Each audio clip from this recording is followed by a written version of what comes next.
Big boss OTT 3 में अरमान मलिक अपनी दोनों पत्नी पायल और कृतिका के साथ आए हैं। शो में तीनों के आने पर सोशल मीडिया पर काफी डिस्कशन हो रहा है। अब तीनों अपनी स्टोरी बार बार शो में डिस्कस करते नजर आ रहे हैं। अब कृतिका ने बताया है कि कैसे जब अरमान से उनकी शादी हुई थी तब उनके साथ क्या हुआ था। इतना ही नहीं, वह बताती हैं कि आखिर लोग कैसे उन्हें भड़काते थे।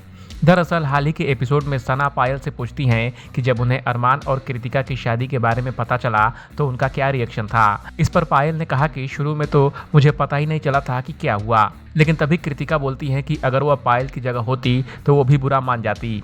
उन्होंने कहा कि उन्हें एहसास हुआ कि उन्होंने बड़ी गलती कर दी है। उन्होंने एक छोटे से परिवार को तोड़ दिया था।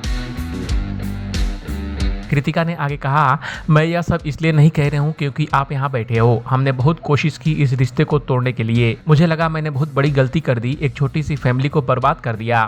पायल फिर बताती हैं कि शुरू में उनका और कृतिका का अच्छा रिश्ता नहीं था। उन्होंने कहा, उस टाइम मेरी और इसकी ऐसी थी कि ना मैं इसे देख सकती थी और ना ही मुझे। हम दोनों एक दूसरे के इतने बुरे दुश्मन थे। हम दोनों फ़ोन पर एक दूसरे को गालियां दे रहे थे। ऐसा नहीं है कि हम एक दूसरे से पहले से प्यार करते थे। हमने ये रिश्ता बनाया है। अब ऐसा सीन है कि अरमान से हम लड़ सकते हैं लेकिन हम एक दूसरे से नहीं लड़ सकते।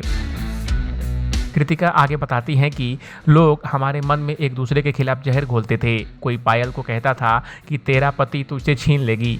मुझे किसी ने कहा कि उसका तो पति है, तुझे हमेशा दबा के रखेगी, ये वो तो दूसरी पत्नी है, तुझ पर हमेशा थप्पा रहेगा। इसको अलग अलग बातें बोली। 1.5 साल तक यही चलता रहा, जिसके बाद तीनों ने 2 दिन तक लंबी बात की। सारी मिसअंडरस्टैंडिंग के बाद कृतिका को समझ आया कि तीनों के पास एक दूसरे के अलावा कोई नहीं है। जब सारी चीजें क्लियर हुई फिर धीरे धीरे ये बॉन्ड स्ट्रांग होता गया। इस स्टोरी पर आपका क्या कहना है, कमेंट कर हमें जरूर बताएं। बॉलीवुड और एंटरटेनमेंट की खबरों के लिए देखते रहिए एबीपी एंटरटेनमेंट।